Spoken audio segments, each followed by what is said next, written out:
Então, boa noite oficialmente. Boa noite oficialmente, né? Começamos, né, com mais uma reunião do Psicanálise e Cinema. E hoje a nossa tarefa é estar discutindo a respeito do filme O Senhor das Moscas. E esse livro, acho importante estar dizendo, ele foi baseado num livro, né, do mesmo nome. E ele é de William Golding. E esse livro ganhou o Prêmio Nobel em 1983. E ele causou muita controvérsia no início, né? Mas o livro foi considerado, ao longo do tempo, um dos 100 livros mais importantes escritos em língua inglesa. E tem aspectos assim bem interessantes para a gente estar enfatizando, né? Para além da história que ela impacta muito, é que o trabalho ele vai enfatizado, né? Porque assim, como no filme aparecem, né? É quase que a cena brota de imediato, né? Um naufrágio e esses meninos vão tentando nadar e inflar o bote para chegar àquela praia absolutamente desconhecida, né? Os destroços do avião vão se perdendo por ali, né? Mas esse livro, o livro, ele é escrito no final da guerra, né? No final da guerra, enfatizando o final da guerra. O livro é escrito em 80 e nos anos 80, mas é no final, é o final da guerra que ele enfoca.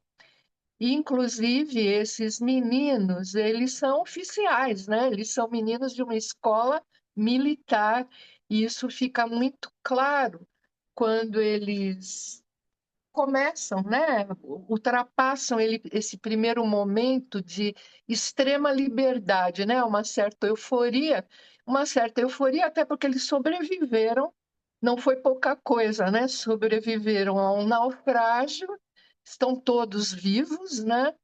E livres, né? Só tem no único presença que tem um capitão que está muito mal, né? Mas é um adulto que é um adulto inoperante. Aquele adulto eles até cuidam no filme, né? No livro não. No livro não tem a figura desse adulto. No livro eles estão completamente sozinhos, né? Mas no filme no início, eles oferecem um cuidado, fazem uma tenda, né, contra os mosquitos, tentam alimentar, dar água e tudo mais.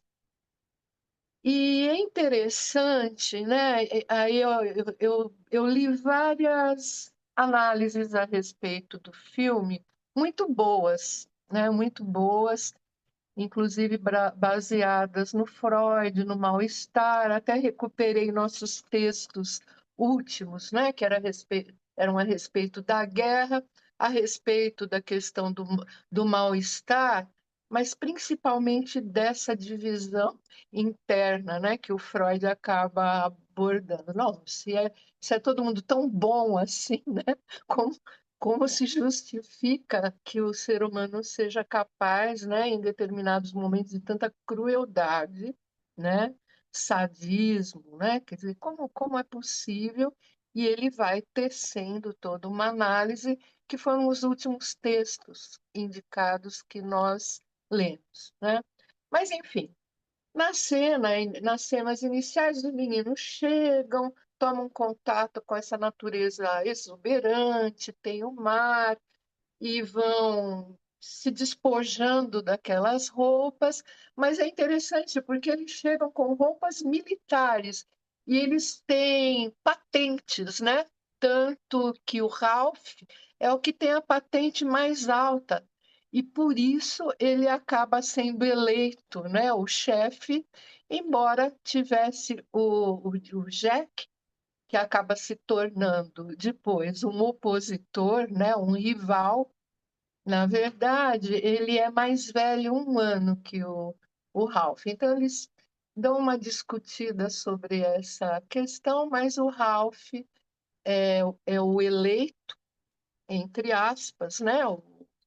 O chefe do grupo, disposto a coordenar, e ele assume esse papel com uma seriedade, né? E é interessante, embora ele fale, não, qualquer um pode ser, mas a gente observa um sorriso, né, de satisfação à medida que ele é aceito, né, unanimemente ali pelo grupo dos meninos. Bom, no começo tudo são flores, né? Eles vão se organizando, o que acaba demonstrando também que esses meninos têm uma bagagem, né? Talvez por conta da escola militar, eles não ficam às cegas montando esse acampamento, né? Eles sabem subir em árvores, cortar, fazer amarras, né? Fazer tenda. Chegam a determinadas conclusões importantes, né? Uma delas é manter o fogo aceso, né? Então, são duas coisas muito importantes que se dão de início. É o achado daquela concha e o manter o fogo aceso, que seria a perspectiva de serem vistos, né? A fumaça ser avistada e serem vistos, né? Por algum navio que passasse por ali, serem resgatados e voltarem à civilização.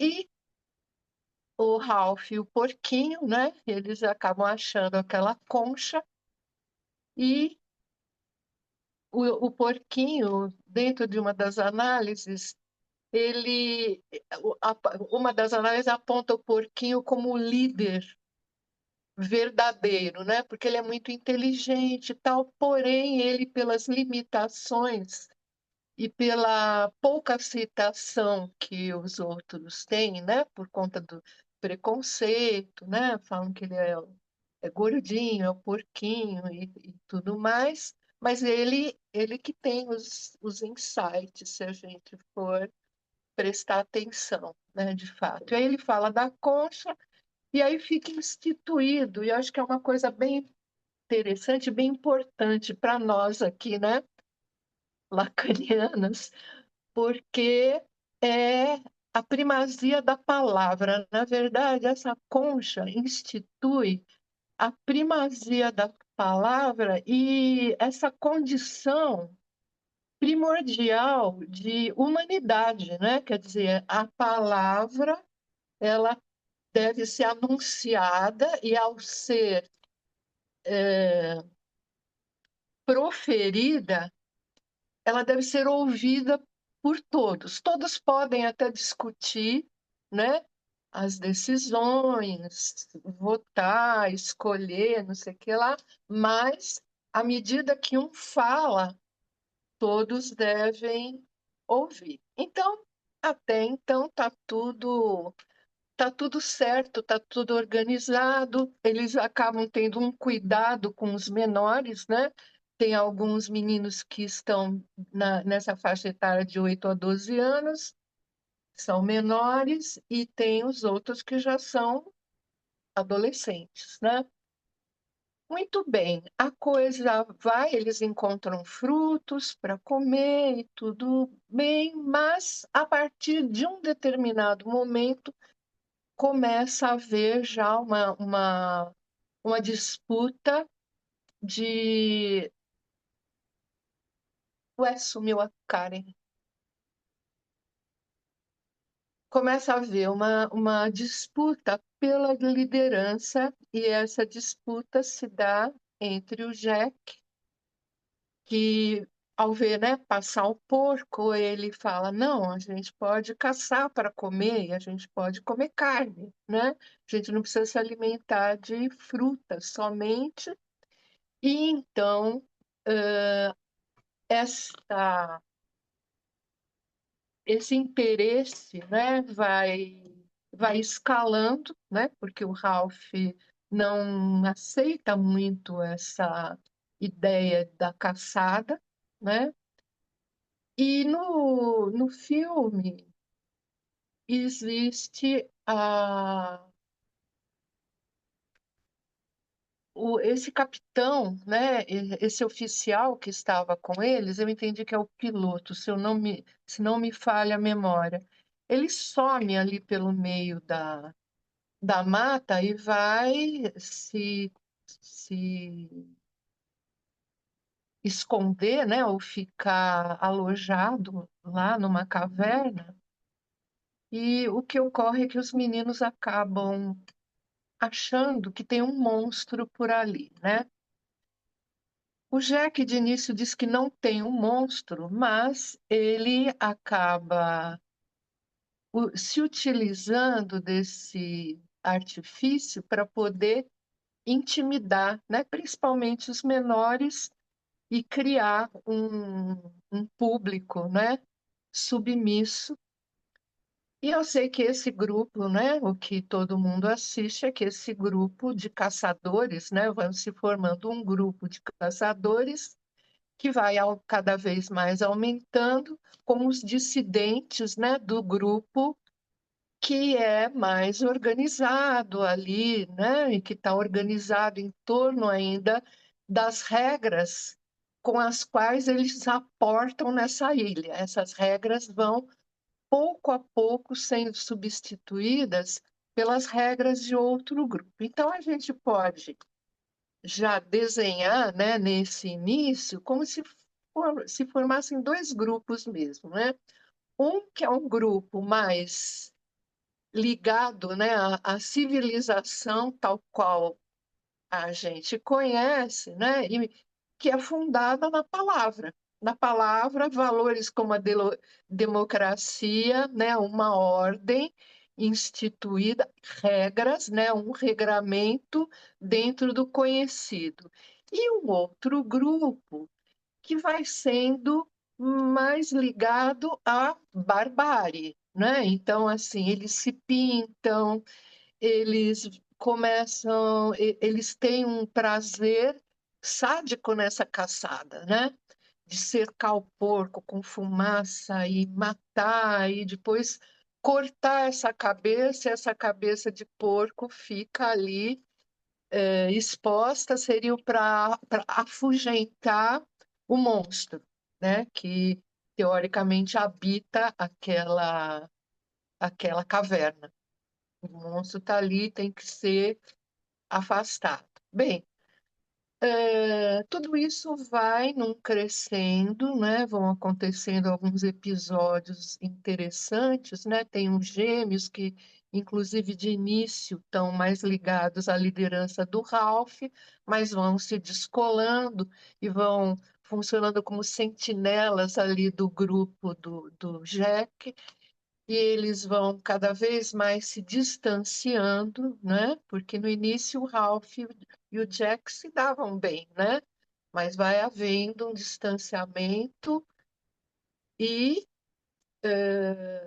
o fato do outro grupo ter carne, ele se torna muito atrativo também, né?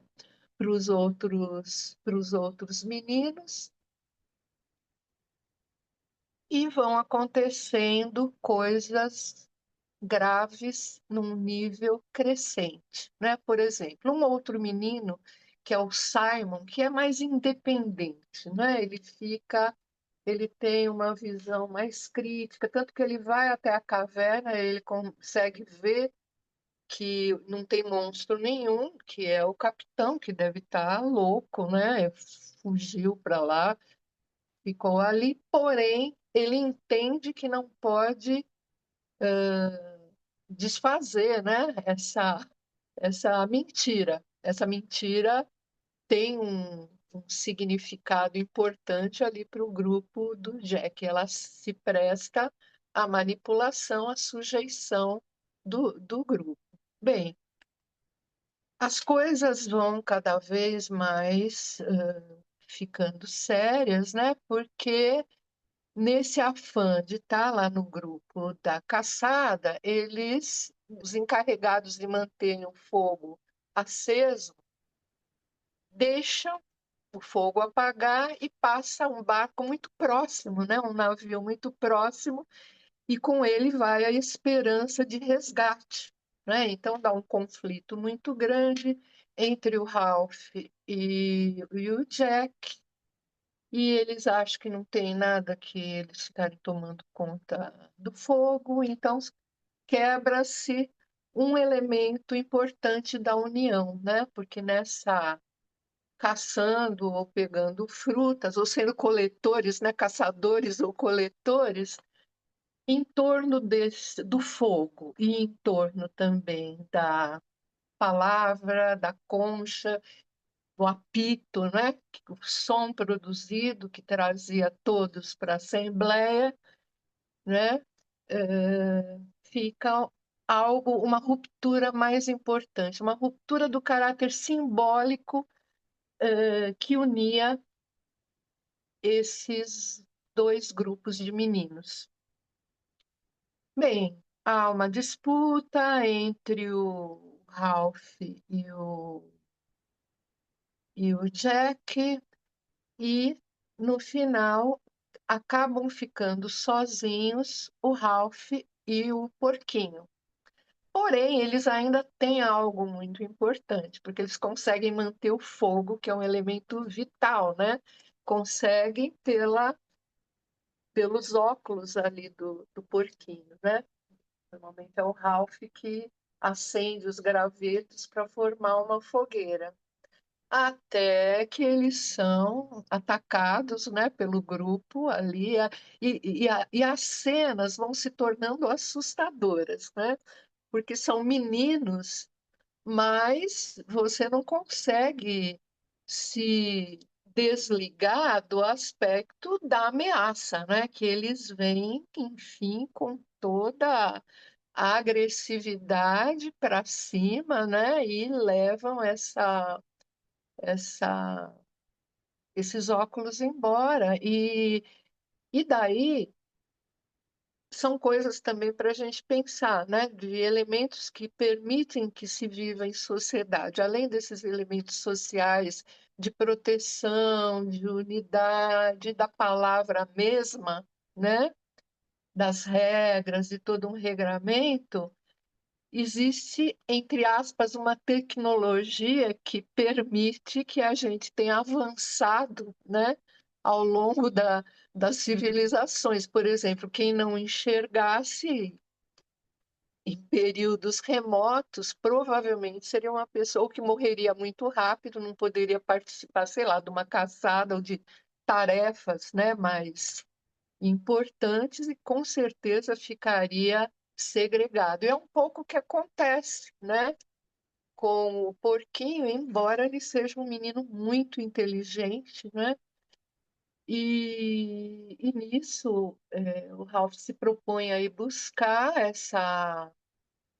esses óculos, mas, enfim, a disputa se acirra entre eles, e o outro menino, eu não consigo ler, Roger, ele acaba rolando uma pedra em cima do porquinho e ele acaba sendo morto ali, né? Então, uma coisa muito, muito grave, e tem a questão interessante, né, deles terem colocado essa cabeça de porco, né, cheia de moscas, né, ali também.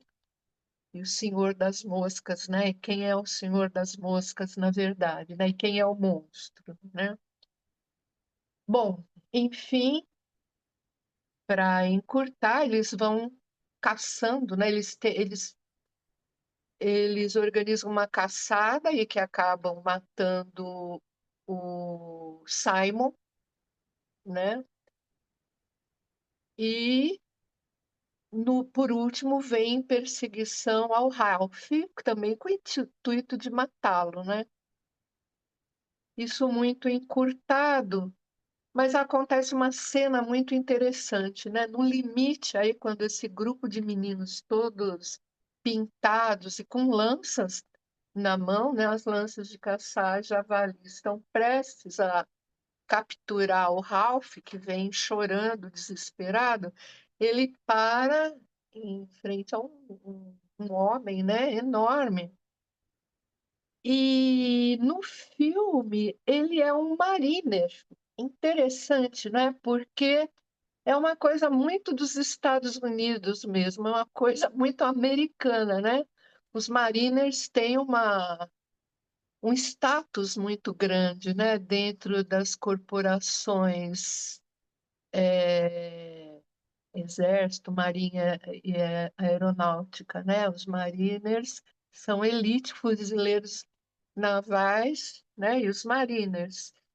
E aí o próprio cara fica aterrorizado, né? Fala assim, meninos, que aconteceu com vocês, meninos, né? De ver um grupo de meninos caçando, né? Caçando o outro até a morte. Não é uma brincadeira, fica claro para o militar que não é uma brincadeira e assim termina o filme, né?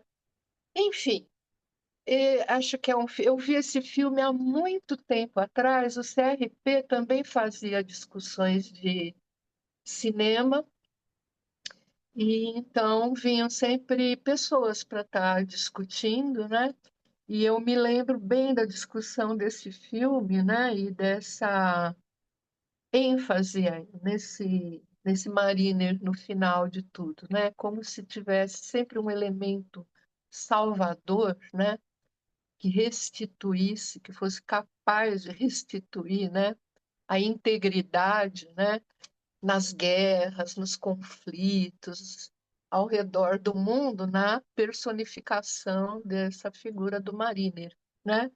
E essa discussão ocupou um aspecto importante. Mas aqui no nosso caso, acho que a gente poderia, né, interpretar esse senhor, né, o das moscas, como a personificação de alguém que habita em cada um de nós, né? Inclusive nas crianças inocentes tão bem educadas, né? Supõe-se que são crianças de elite, né? Formadas em colégio aí militar de alta, né?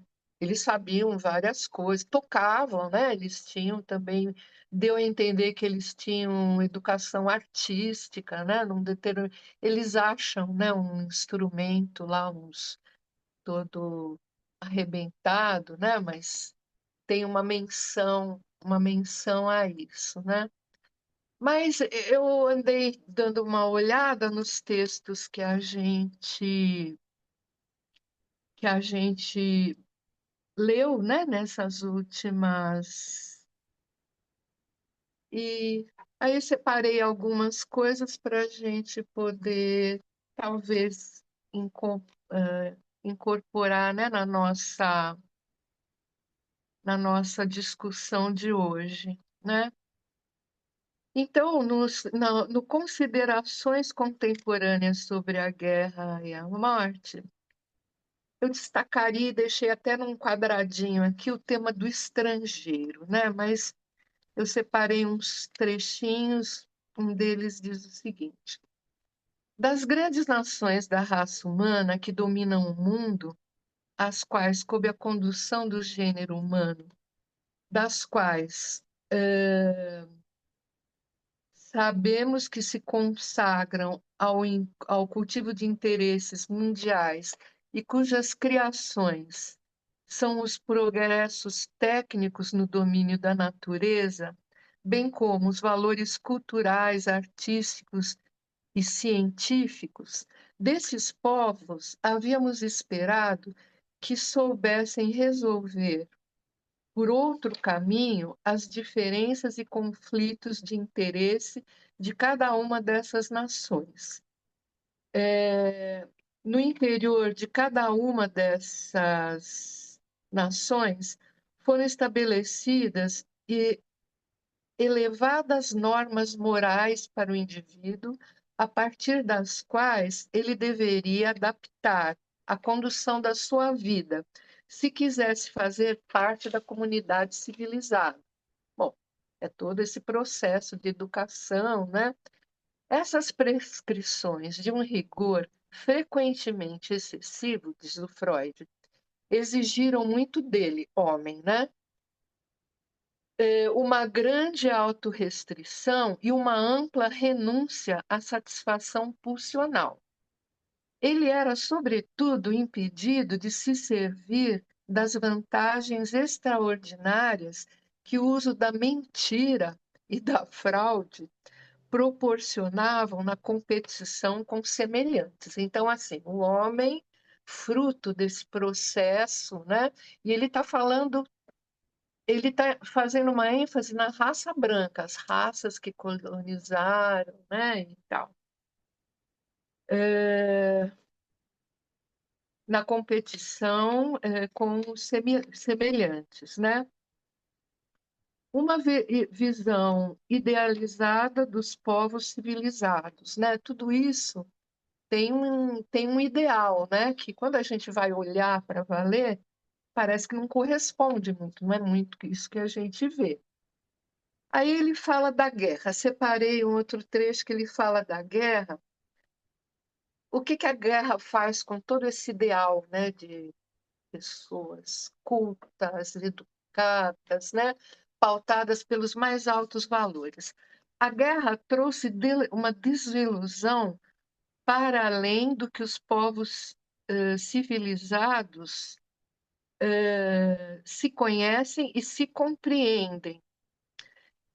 Ele diz que se conhecem e compreende tão pouco que um pode se voltar contra o outro com ódio e repulsa.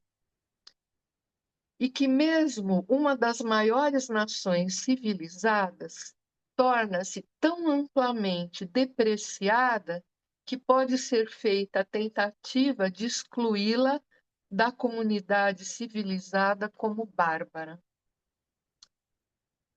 É interessante o que ele fala também do medo social, né? Porque a impressão que dá quando a gente se detém, né, nesses ideais e na educação que transmite, né, todos esses valores, enfim, de que isso estaria resolvido, né? Alguém passado por esse processo civilizatório, isso seria inalienável, isso não poderia, inextinguível, né? Para falar pouco. Mas o Freud fala, isso é mais um medo social, né? Eu me mantenho aqui certinho, né? Não vou envenenar a caixa d'água do vizinho, né? Porque quando a sociedade suprime a recriminação, ou seja, se eu reprimir a minha recriminação, né, e começar a fazer atos desarvorados por ali, também cessa a repressão aos maus apetites que os seres humanos cometem em forma de atos de crueldade, de malícia, de traição e de brutalidade, que só poderiam ter sido considerados incompatíveis com seu nível cultural. É assim que o cidadão do mundo civilizado, que mencionei anteriormente, né, o Freud, pode ficar desamparado no mundo que para ele se tornou estrangeiro. Sua grande pátria desagregada e os bens comuns devastados, os concidadãos divididos e rebaixados. Duas coisas nessa guerra, que eu vou usar como conclusão, suscitaram nossa desilusão. A reduzida moralidade dos estados voltada para o exterior, que se comportam nas relações internas como guardiões das normas morais. E a brutalidade na conduta dos indivíduos que, como participante da mais elevada cultura humana, não acreditamos capazes de atos dessa natureza. Bom, aí ele acaba discorrendo, né, mais num nível interno, né, quer dizer, como essas forças, né, o tempo inteiro, né, essas pulsões, elas estão sempre pareadas, né, libido, né, e, e destruição, né? Forças libidinais e forças de destruição por outro lado, e elas estão no equilíbrio, mas num dado momento elas podem vazar, né? E aí o estrago é grande, e é um pouco o que nós assistimos hoje, né? Na nossa realidade, né? E, e aí, voltando para o filme, né? O Freud diz que não são bons nem maus, né? Ele não fala de bondade nem de maldade, mas, sobretudo, que a gente não pode mais, a gente não pode estar falando, é um erro muito grande, a gente está falando, né, da bondade, né, de como o homem é bom e é uma coisa meio à la Rousseau, né, de que, enfim, você tem que proteger para o homem não se tornar. Não, as forças estão lá dentro de cada um e grupalmente elas podem sim, né, ter um- uma catalisação, eu diria assim, né, que é um pouco esse processo que ocorre, né, com os meninos nessa ilha, é como um micro-universo que retrata, né, num, num dentro de uma lente ali o que se assiste, né, dentro do macro universo. Então, é isso que eu teria a colocar, e aí gostaria de ouvir os colegas. Aliás, eu não estou conseguindo ver aqui, por que será? Eu vou. Peraí, deixa eu ver se eu não conseguir ver, eu vou passar para o notebook. Não. Ah, bom, aqui sim. Aqui consigo ver todo mundo. Então é isso. Posso falar então? Fica à vontade. Então, eu adorei a escolha do filme, parabéns, Leila. A explanação também foi maravilhosa, abordou todos os pontos importantes que. Mas eu gostaria de propor, se você concorda que pode também, na visão psicanalítica, ter ocorrido a estrutura de perversão, uma vez que eram crianças, né, e que os valores morais para conviver em sociedade, o senso crítico ainda não está totalmente formado, e eles ficaram sem a presença da lei, né? E sem o símbolo da autoridade, né, que organiza o controle das pulsões. E aí levou a maioria a aflorar, né, a crueldade e a violência que tem dentro de cada um. Até mesmo o Senhor das Moscas coloca lá a cabeça do porco para mostrar ali a força diante do monstro, quando na verdade a gente pode pensar que o monstro está dentro de cada um, Sim. né? Então, você acha Você está que é uma visão você que tá me pode ser fazendo. colocada? Eu acho que pode ser colocada, mas acho que pode ser colocada, mas eu não deslocaria a ênfase para essa questão de um indivíduo perverso, né? Eu acho que tem uma questão aí que eu até gostaria de ter falado e esqueci.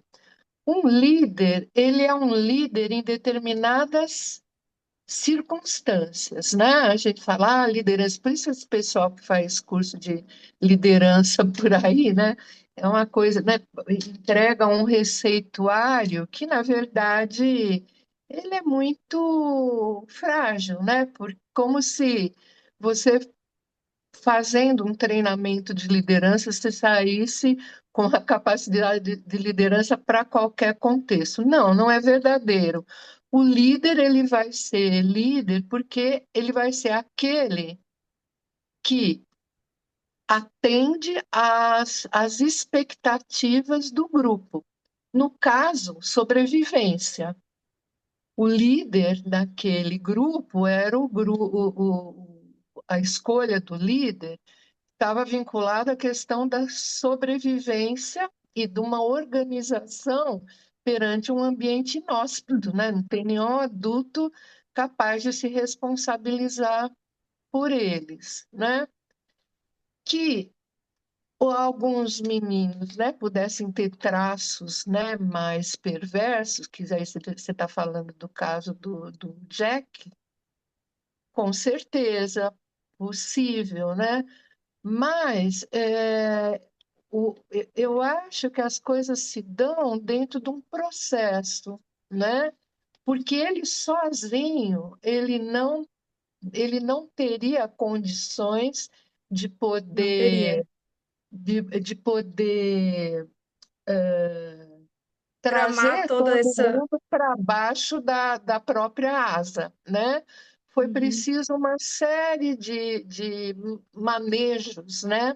De passos para que isso pudesse se dar. Eu acho que primeiro, eu acho que a gente pode pensar também numa situação de desamparo, né?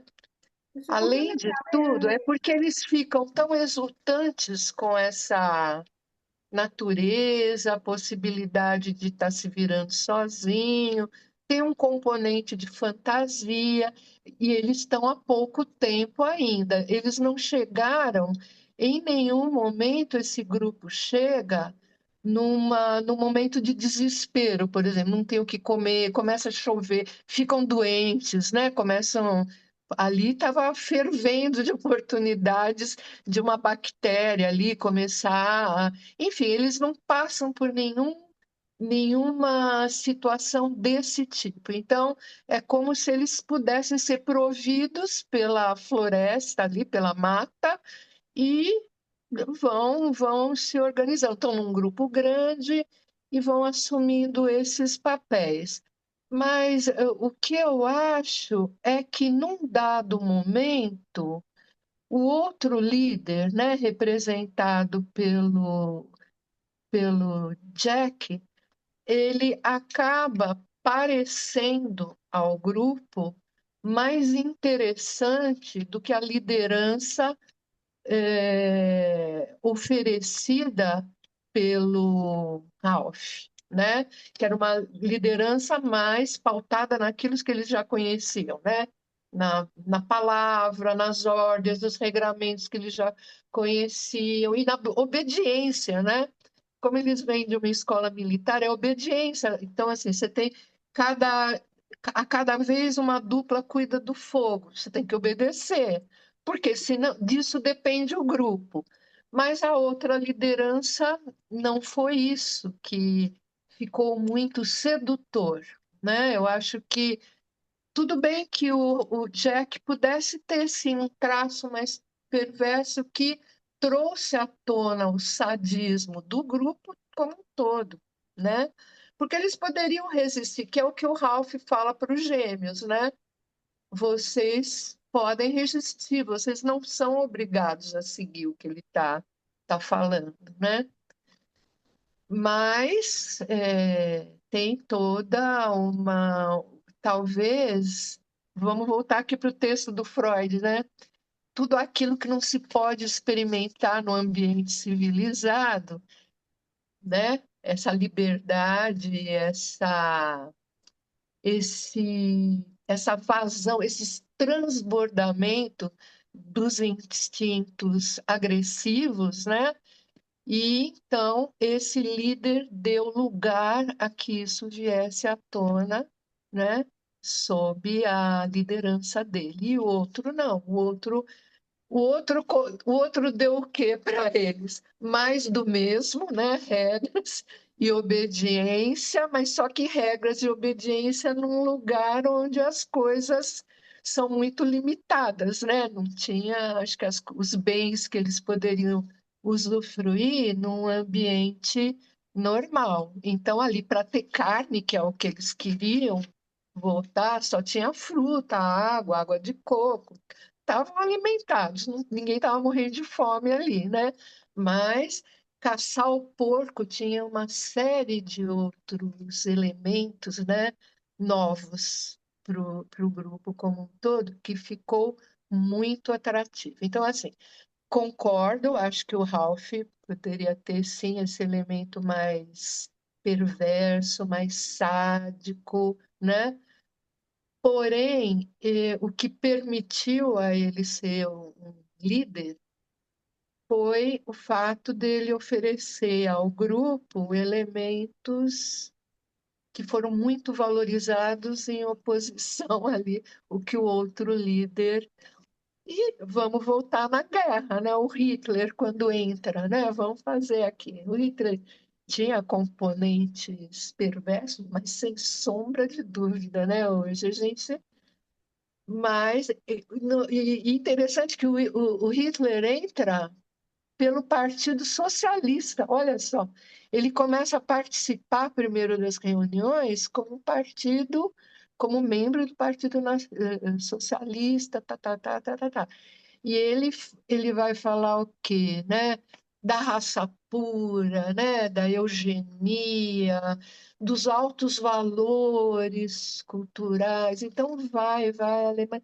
Então, olha onde chega, né? E quer dizer, ele não chega lá sozinho e ele não chega sem a aquiescência do povo alemão, né? Quando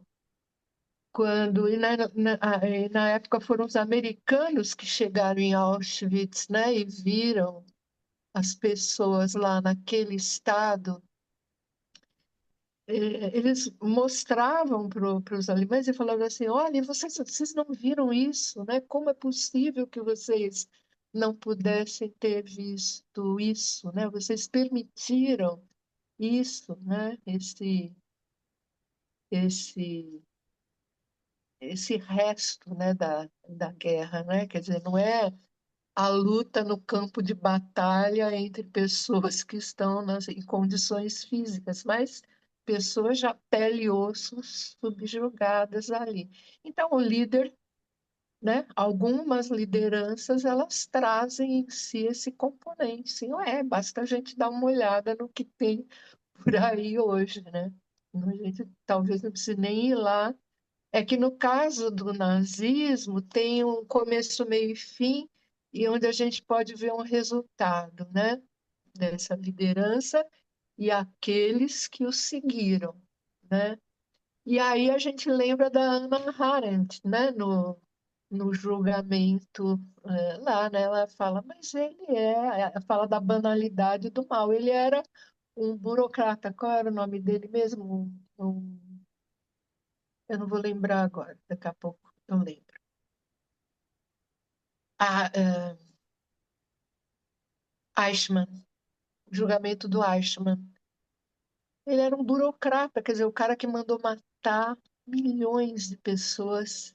Era um burocrata. Ela falou, como é possível? E tanto que ela se deteve nesse estudo, né? Mas, enfim, nesse recorte que a gente faz, do recorte que o filme permite, né, que a gente observe, eu acho que sim, a gente pode encontrar esse elemento, mas sozinho ele não, ele não tem toda essa eficácia, né? Ele tem porque, num dado momento, ele se torna muito atrativo, né? Exatamente para aquilo que o Freud mostra aqui para a gente, né? Para que essas forças possam transbordar e atuar. Eu só fazer um complemento, voltando para o Freud, será que, como a Raquel falou sobre a perversidade, eu tive uma outra impressão falando sobre a pulsão daí, né? Como sim, eles estão com ausência de estruturas sociais, é a luta pela sobrevivência, como Freud fala, né? E aí o instinto primário e as pulsões humanas, eles lá nos primórdios, porque daí vai florar, né? Vai florescer neles as pulsões primárias. E aí vai ficar o quê? A ausência vai ficar sem total, né? Vai dividir os grupos e eles vão fazer o quê? Vai simbolizar a luta entre o meu eu e o meu id. Não seria por aí? Desejos incontrolados, né? Representados pelo id e pelo eu. não sei se eu entendi bem o que Eu poderia escrever assim que você fazem invertir os colocou. desejos instintos, né, primários e as pulsões humanas, né? Que a divisão entre os grupos simboliza a luta entre o eu regulador, que o eu regula, né? Regula a gente, nosso eu, o eu maior, né? E os desejos incontrolados representados pelo id, que o id é o que não tem limitações. Então, eu penso que não seria sobre estrutura, mas seria sobre não ter limitações, seria Sim, sobre a sobrevivência, né?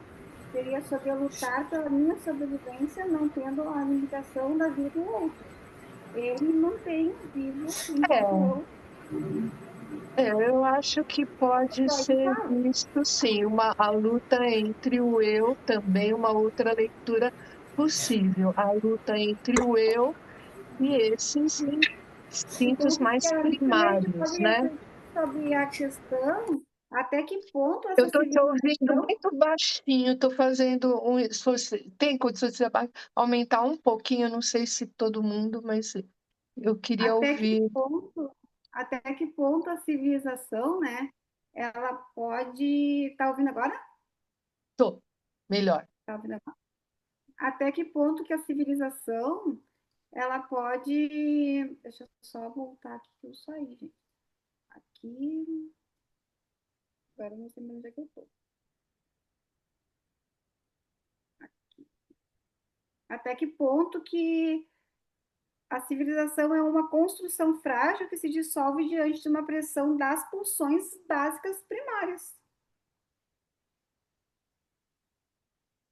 E ao analisarmos os personagens, todos eles, de que forma cada um deles representa as facetas distintas de conflito Sim, dos seres humanos. Somos todos seres humanos, de novo, né?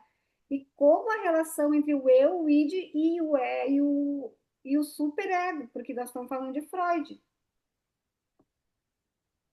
sim.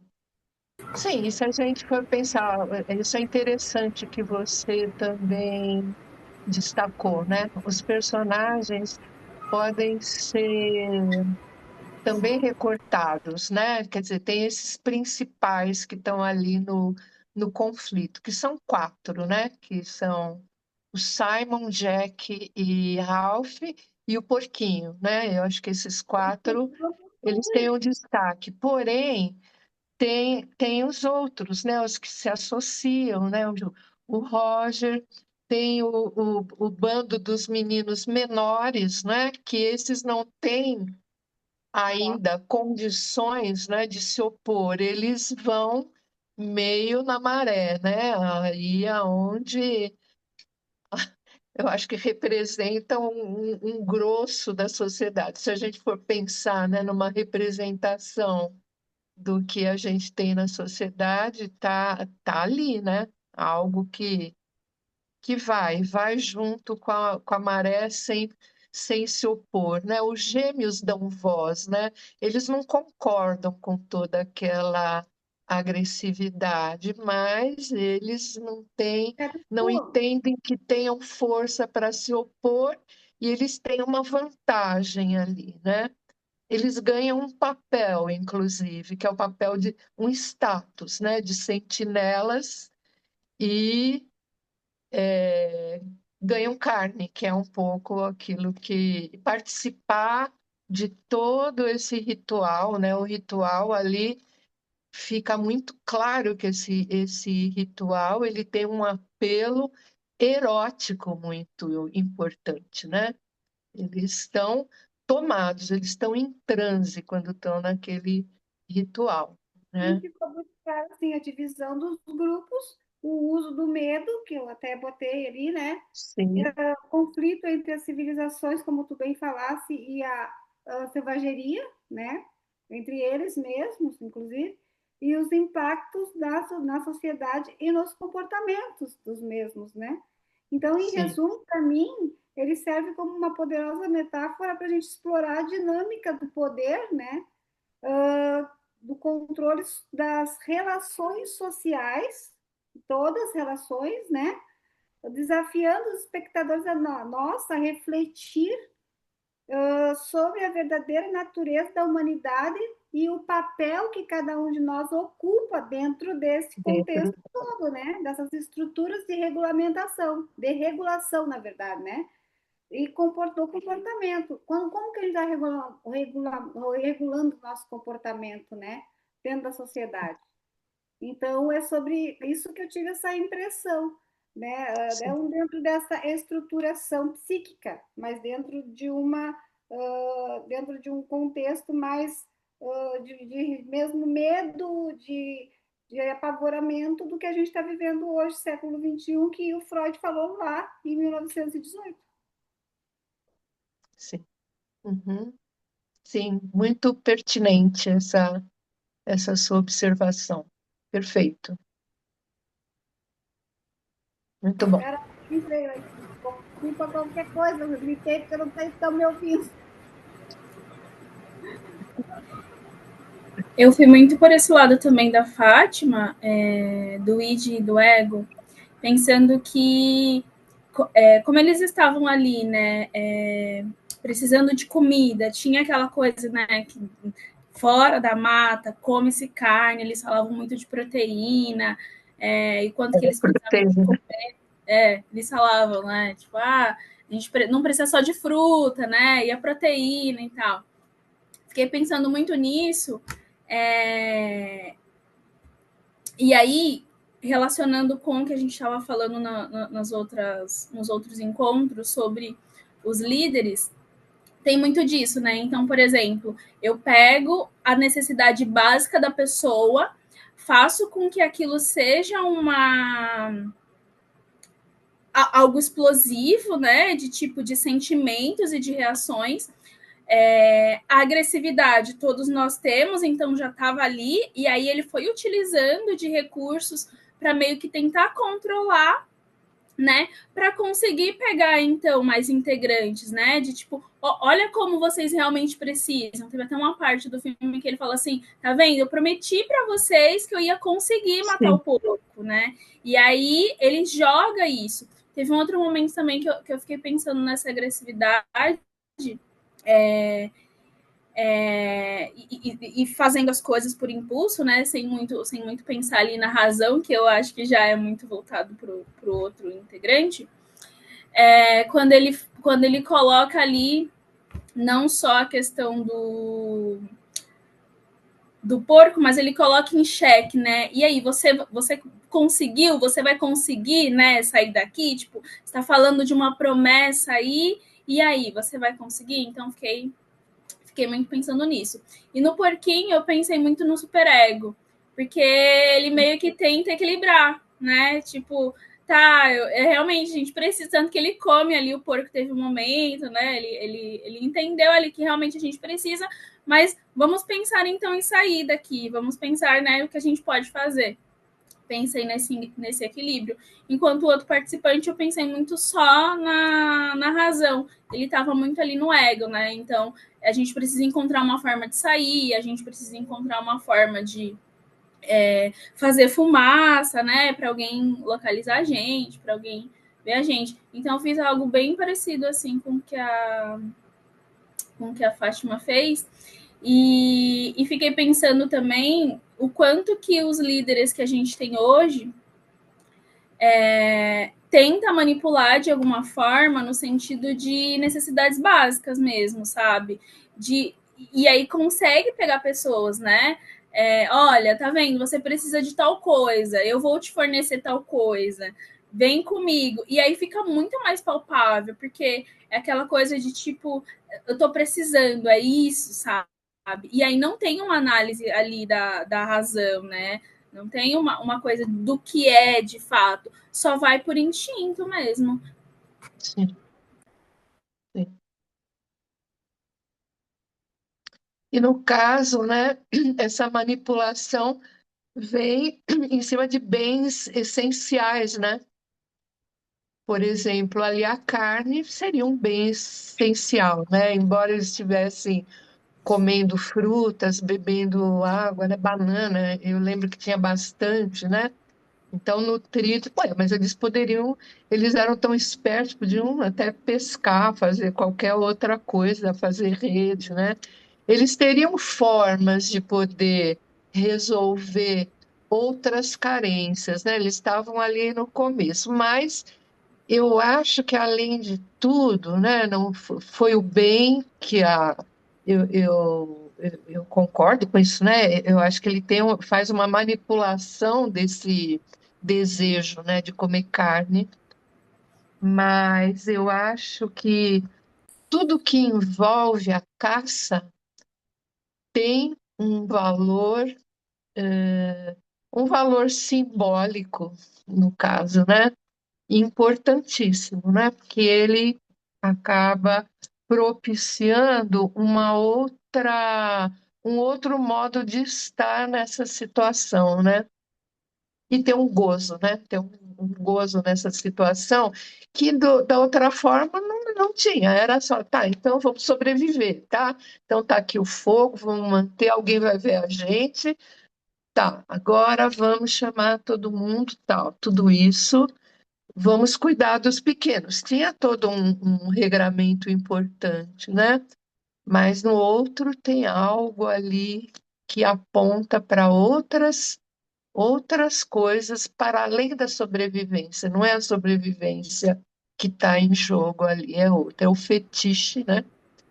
E, e acho que tem um gozo aí, né, nesse transbordamento dos instintos, né? Sim, acho que uma luta de poder também, né? Entre os dois. É assim.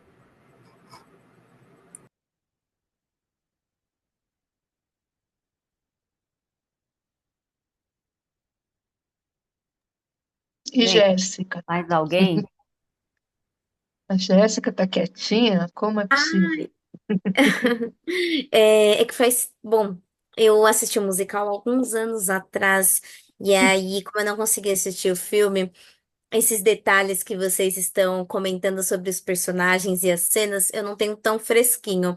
Mas uma coisa que eu me recordo, assim, da narrativa, né, da história, acho que tem algo, né, sobre, ainda falando sobre essa coisa da liderança, de o quanto ali são garotos, né, e me parece que uma coisa ainda são adolescentes, então ainda está se construindo algumas referências e assumir diante de um desamparo um lugar de liderança é um tanto complexo, acho que isso que pega também, né, na história, que são meninos, né, acho que tem isso, e ali, acho que pensando na coisa da referência, né, de uma fase ali que se constrói, está em busca das referências, e o desamparo, né, de toda a história da ilha e tudo mais, a busca pelos alimentos, acho que leva a esse lugar um tanto tirânico também diante desse desespero.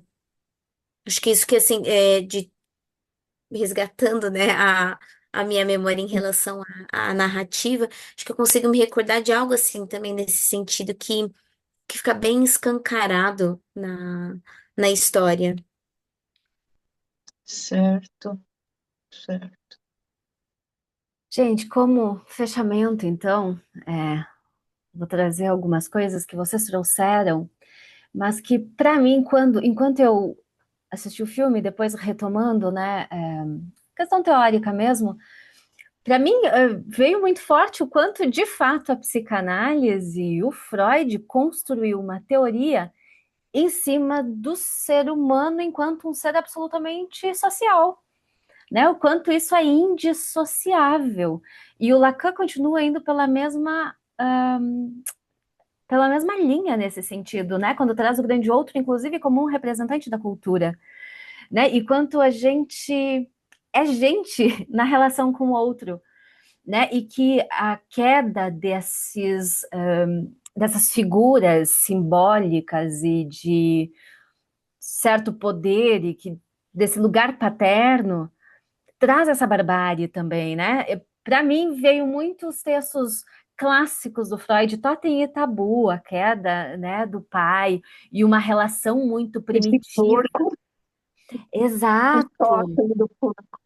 né? Então, assim, o quanto isso é primitivo também, quer dizer, ficam só os irmãos ali, e me vem muito sobre a educação, a Junqueira fala muito, né, que a educação também é esse meio da gente não se matar, né, enquanto civilização, porque daqui a pouco a gente está se matando de fato, né? Não dá para escapar também de mal-estar na civilização, do quanto a gente faz força para se manter civilizado e abrir mão de muitas coisas para ser civilizado e para manter possíveis essas relações.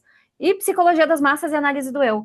Então, acho que a gente poderia, em cada um desses textos, acho que desbravar muitas coisas e fazer muitas análises, né? E caminhar realmente nesse caminho, né? Do quanto a gente precisa do outro para ser um sujeito assujeitado a algo e alguém também, e a esse simbólico, né, que a Leila trouxe muito no começo, e que eu acho que fala muito da nossa contemporaneidade, dessa queda, né, a gente falando de dessimbolização e o texto do Dufour, o quanto a dessimbolização também traz uma certa agressividade à tona e essa relação primitiva do ser humano. E quando a Raquel fala, né, da perversidade, eu acho que ali a gente pensa muito mais em um laço, talvez não em estruturas perversas, mas em laços perversos, né? Porque a análise do eu, lá, a psicologia das massas e a análise do eu, vai falar muito disso.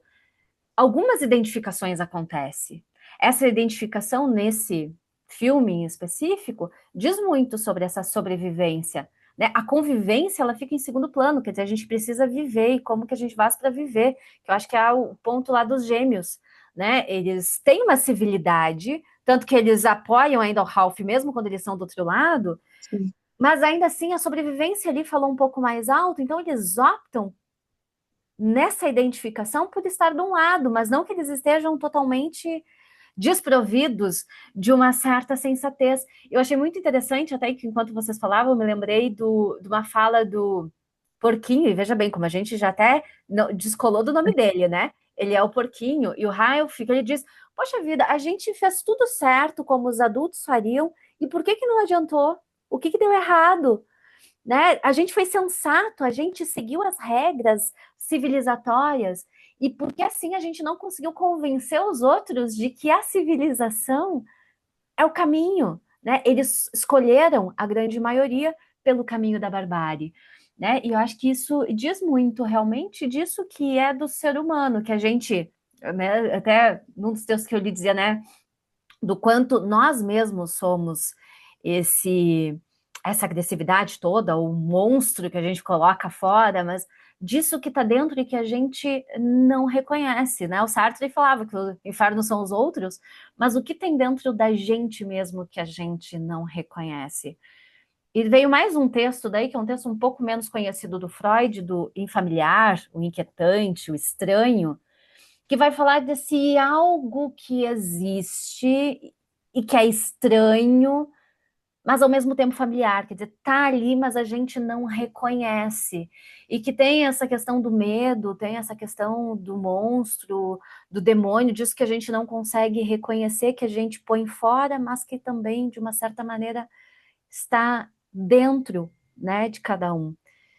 Então, como eu disse, eu acho que eu fiz aí um apanhado, né? Eu acho que aí daria uma discussão para cada um desses textos e para a gente poder pensar. Mas eu acho que essa coisa da agressividade desse primitivo que nos atravessa o tempo todo, porque o id faz parte da gente, o isso, né? Essa parte que não se submete e que está sempre tentando, né, sair, enfim, se sobressair, e aí a gente tem uma luta árdua entre super eu e eu, né, para tentar conter e para tornar isso civilizado, para que isso venha, mas venha de uma forma possível e realizável, mas o quanto esse embate ele existe, né, dentro de cada um. O que a Leila dizia, ninguém é completamente bom ou completamente mal. Quer dizer, essas forças estão ali. E o quanto ali era uma situação muito extrema, né? E nesse extremo, esse primitivo acabou sendo vencendo, né? Eu acho a civilização, a esse processo, porque é um processo doloroso de abrir mão de um gozo, de abrir mão de uma pulsão, né? E de ficar ali à mercê, né? De uma regra. Quer dizer, ali era um momento que eles, enquanto irmãos, né? Puderam também abrir mão dessas leis e desse simbolismo todo, né? E por outro lado, a Leila também falou muito sobre a guerra. Eu quero lembrar vocês de brasileiros que não precisariam e se recrutaram para ir para a guerra, né? Que foram lá para a Ucrânia. Agora, alguns familiares, inclusive, estão dizendo: poxa vida, a gente quer um reconhecimento, a gente quer uma indenização. E o que se tem? Porque foi voluntário. Quer dizer, eu acho que é bem isso, né? O quanto está latente muitas vezes, e talvez em algumas pessoas mais do que em outras, mas é isso, porque você vai para um fronte, é óbvio que a chance de você morrer é muito grande, até porque os brasileiros foram colocados justamente no fronte, né? Se é para morrer, que morram os estrangeiros primeiro, não é? E o quanto eles sustentaram isso, quer dizer, em nome de um ideal, em nome do quê? E eu acho que vem muito dessa questão primitiva mesmo, né? Desse lugar e de uma identificação e de lutar por algo, mesmo que seja de uma certa forma irracional, né? Porque o que é? Pelo que estamos lutando? Sendo que hoje a gente tem, acho que muito mais artifícios, né? E como bem a Leila falou, né? O quanto a palavra, né, tem um peso, mas o quanto a gente seguidamente recai no ato, recai na barbárie, e o quanto hoje a gente está vivendo muito isso, né? Acho que de uma forma global mesmo, recaindo na barbárie, de que vence o mais forte, de quem tem mais poder econômico, de quem consegue mexer com esse poder econômico de uma forma mais ativa, e os demais ficam ali tentando, né, se mobilizar na palavra e na organização de um grupo para poder requerer esses direitos sem tanta barbárie. Mas, né, não muito tempo atrás, aí a gente viu também o quebra-quebra, né, e o quanto até agora estamos repercutindo isso, né, o quanto isso é aceitável, né, ainda que, ok, você está tentando defender uma ideia, mas até que ponto a gente precisa também aí trazer a civilidade para isso, porque senão é fato, mataremos a todos, né? Morreremos todos também. Mas acho que atualmente tem um processo interessante, sim, né? Acho que para a gente não desesperar aqui mesmo. Eu acho que de refazer esse laço, né? Esse multi, esse o laço multicultural, né? Seja comercial, seja nas organizações, né? Multilaterais de resgatar a todo custo o multilateralismo, né? E traçar também contatos, fortalecer contatos, né? Com nações com as quais não se tinha, né? Então, eu acho que tem uma guerra que é o que a gente tá vendo, várias guerras, né? Mas tem também um movimento que busca restaurar, né? Restaurar e criar novos, né? Novos laços aí multilaterais, que é um pouco por onde eu penso que a gente tem que ir mesmo, né? Acho que a gente está sempre em busca disso, né? Desse resgate e desse laço, Sim. né? É o que nos humaniza, né? Como eu disse, acho que o que nos une também e nos mantém, né? Estamos aí. E eu acho que nós também, né? Outra coisa que eu lembrei agora, né? Quando tu falou, Leila, do Mariner, e que ele foi colocado, então, inclusive, como uma resposta, uma solução, e o que ele é, senão justamente o terceiro, né? Esse que vem de fora, e o quanto a gente também aposta nesse terceiro como aquele que é capaz de fazer algum tipo de intervenção, né? Então, é esse outro, esse grande outro que, ainda que escanteado, ele faz efeito e ele aparece vez ou outra, né? Então a gente tem uma certa referência que, por mais que, né, está ali em cena, às vezes em maior ou menor proporção, mas a gente, né, busca uma referência. Voltamos a do for, né? O que a gente busca é uma ressimbolização. E é isso, né? Quer dizer, uma referência possível, talvez, para viver como sociedade e da forma menos bárbara e mais civilizatória possível. Mas, como eu disse, eu acho que é o grande mote do Freud acaba sendo esse, justamente, como além dessas neuroses, né? E o quanto essas neuroses também carregam em si uma barbárie, o quanto a gente está sempre nessa luta, né? De retomar a civilidade. Muito bem. O vídeo do Lacan, que ele disse coisa pior. Ele provocava a gente a pensar se suportaríamos a vida que temos se nós soubéssemos que não existe morte. Então, tanto um quanto o outro sabem que existe a morte, entendem o ciclo e se permitem pensar sobre. E se colocam na comissão de frente de qualquer coisa que vem na vida, e eles sabiam que nós não temos outra alternativa na vida senão ser criativos. Então é isso. Vamos criar. Muito bem, gente. Valeu pela discussão, muito rica e, como eu disse, né? Acho que abre vários caminhos sempre, né? A gente nunca segue uma única via, temos muitos vieses aí para poder discutir, para pensar algo que às vezes é um único tema, né? Pensando um tema maior, né? No caso ali dessa civilidade ou da barbárie, dependendo de onde a gente queira enfocar.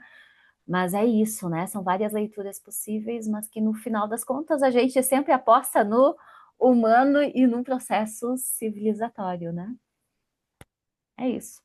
Valeu, então, obrigada pela participação e contribuição de vocês. Um grande beijo e até a próxima. Tchau, tchau. Tchau, tchau.